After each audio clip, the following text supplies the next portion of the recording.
Shikues të nderuar, Dal Po Televizioni u përshëndes si ftoi të ndiqni edicionin informativ të lajmeve. Gjirokastra po mbushet me turistë për gjatë fundjavave, por pas fasadës së bukur fshihen edhe probleme serioze me këtë sektor.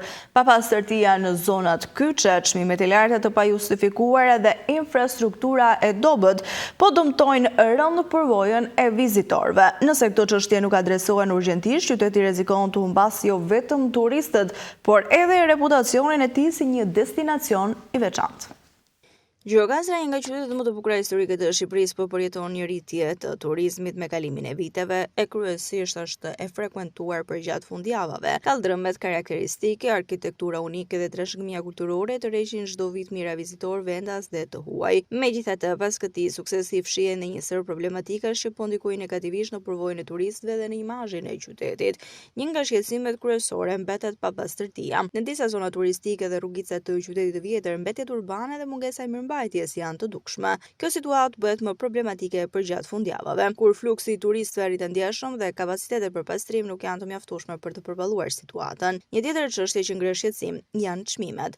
Shumë turistë ankohen për tarifat e larta në restorante dhe shërbime të tjera, të cilat shpesh nuk përputhen me cilësinë e ofruar. Kjo krijon një perceptim negativ dhe mund të ndikojë në rikthimin e vizitorëve në të ardhmen. Infrastruktura gjithashtu mbetet një sfidë e madhe. Rrugët e ngushta dhe mungesa e hapësirave të parkimit e bëjnë të vështirë lëvizjen, sidomos për gjatë periudhave me fluks të lartë. Po ashtu sinjalistika turistike dhe shërbimet publike nuk janë gjithmonë në nivelin e duhur për të përmbushur kërkesat e vizitorëve. Ndërsa Gjirokastra ka potencial të jashtëzakonshëm për të qenë një destinacion turistik i nivelit të lartë, është e domosdoshme që institucionet lokale dhe bizneset të adresojnë këto problematika. Vetëm përmes përmirësimit të pastërtisë, rregullimit të çmimeve dhe investimeve në infrastrukturë, qyteti mund të garantojë një zhvillim të qëndrueshëm turistik dhe një përvojë më të mirë për vizitorët.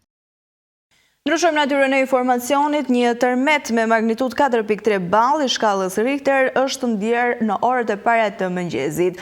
Edhe në zonat e Gjirokastrës, pavarësisht se epiqendra e tij ishte në Janin.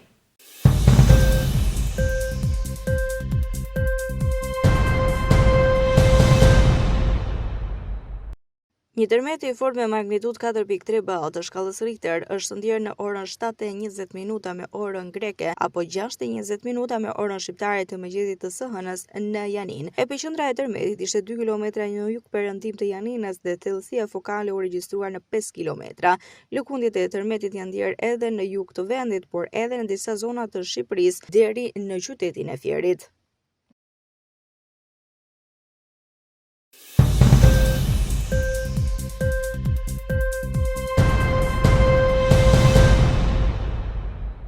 Jemi në këto momente me zhvillimet kryesore nga vendi.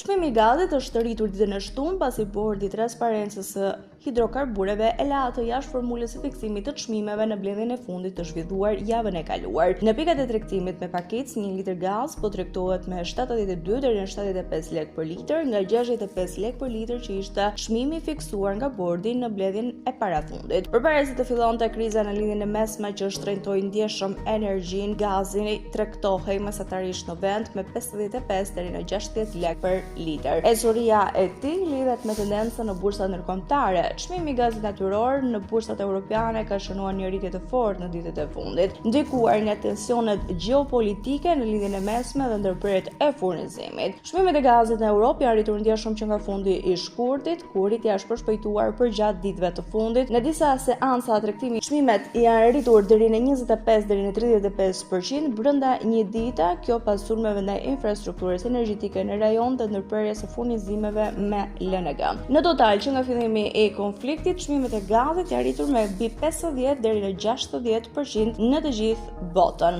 Ndonse çmimet e karburanteve dhe gazit në vend, që prej më së një jave fiksohen përmes vendimeve të bordit të transparencës në Shqipëri, në bledhjen e fundit të bordit nuk u mor asnjë vendim për gazin derisa të shtunën është vlerësuar që të ketë një rritje edhe për këtë të fundit. Gazin shqiptarët e përdorin kryesisht familjet për gatim, por për ngrohje në dimër, por gjithashtu edhe për automjete.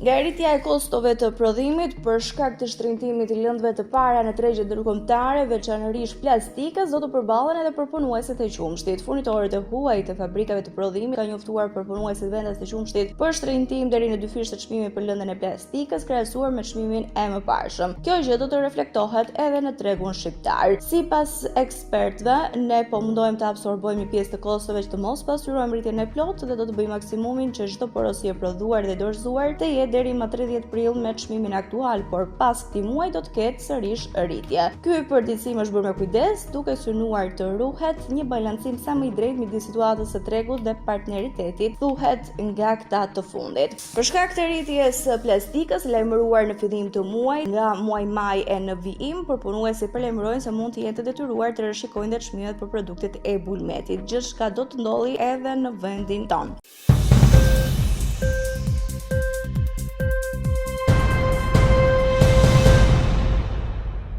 Ekonomia e Shqipërisë po sfidohet nga emigrimi dhe rënja e popullsisë. Në raportin e Bankës së Shqipërisë theksohet se duhet të merren masa pasi demografia rrezikon rritjen ekonomike dhe skemën e pensioneve. Raporti konfirmon shifrën e raportit të një viti më parë të Organizatës Ndërkombëtare të Migracionit që në 3 dekada Shqipërisë i janë emigruar afro 40% e fuqisë punëtore. Emigrimi i shoqëruar me rënje të rindshmërisë dhe rritje të moshës mesetare nga viti në vit po ushtron presion gjithnjë më shumë mbi ekonominë shqiptare. Dhe sinjalet janë që këto trende negative do të vijojnë. Në raportin e vitit 2025, Banka e Shqipërisë ka ngritur shqetësimet kryesore të ekonomisë, kryesisht sfidën demografike. Trendet e pafavorshme demografike mund të kufizojnë potencialin e rritjes përmes kurjes së forcës së punës dhe presioneve mbi produktivitet, si dhe të dëmtojnë qëndrueshmërinë e skemës së pensioneve dhe të reduktojnë hapësirat fiskale, thuhet në këtë raport. Emigracioni kërkon përgjigje duke filluar me reformimin e skemës së pensioneve deri tek investimi në tregun e punës. Shumë sektorë të ekonomisë po vojnë mungesën e fuqisë punëtore, faktorë që sipas Bankës së Shqipërisë kanë ndikuar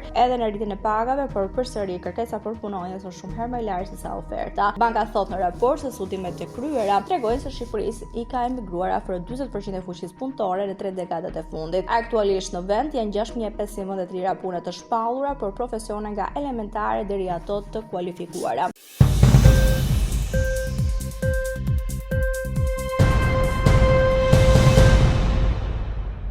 Së fundmi ndalemi në sport, luftëtari po përballet me vështirësi serioze këtë sezon dhe rrezikon të dalë nga kategoria. Humbja e fundit ndaj Besës me rezultatin 3-2 ka rënduar edhe më shumë situatën duke lënë ekipin në pozita të vështira.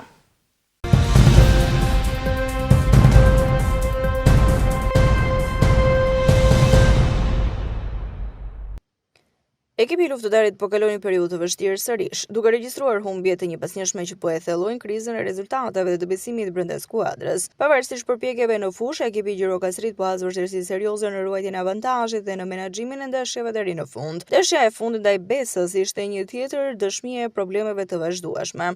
Edhe pse pati momente reagimi dhe arriti të rikthehej në lojë, luftëtari nuk mundi të shmang një tjetër disfat duke treguar mungesë stabiliteti në repartin mbrojtës dhe paqartësi në organizimin e lojës. Këto rezultate negative po e rëndojnë pozicionin e ekipit në renditje, duke ofruar gjithnjë më shumë në zonën e rrezikut. Nëse situata nuk ndryshon shpejt, rreziku i rënies nga kategoria bëhet gjithnjë më real. Trajneri dhe stafi teknik tashmë përballen me presion të madh për të gjetur zgjidhje urgjente, ndërsa tifozët presin një reagim të fortë nga skuadra. Luftëtari ka nevojë për një kthesë menjëhershme, për ndryshe sezoni mund të marrë një drejtim edhe më negativ. Nga ana tjetër, Besa ka ndërprer serinë e 3 humbjeve radhazi në kategorinë e parë, duke marrë një fitore mes drithërimash në Gjirokastër ndaj luftëtarit me rezultatin 3-2.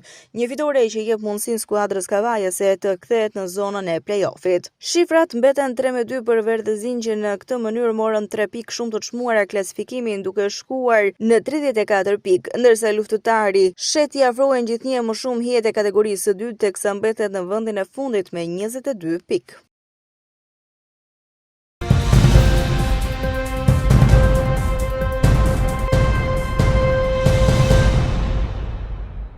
Ishte gjithçka e përgatitur për këtë edicion informativ lajmesh, unë ju falenderoj për vëmendjen tuaj, bashkë përshëndetemi këtu.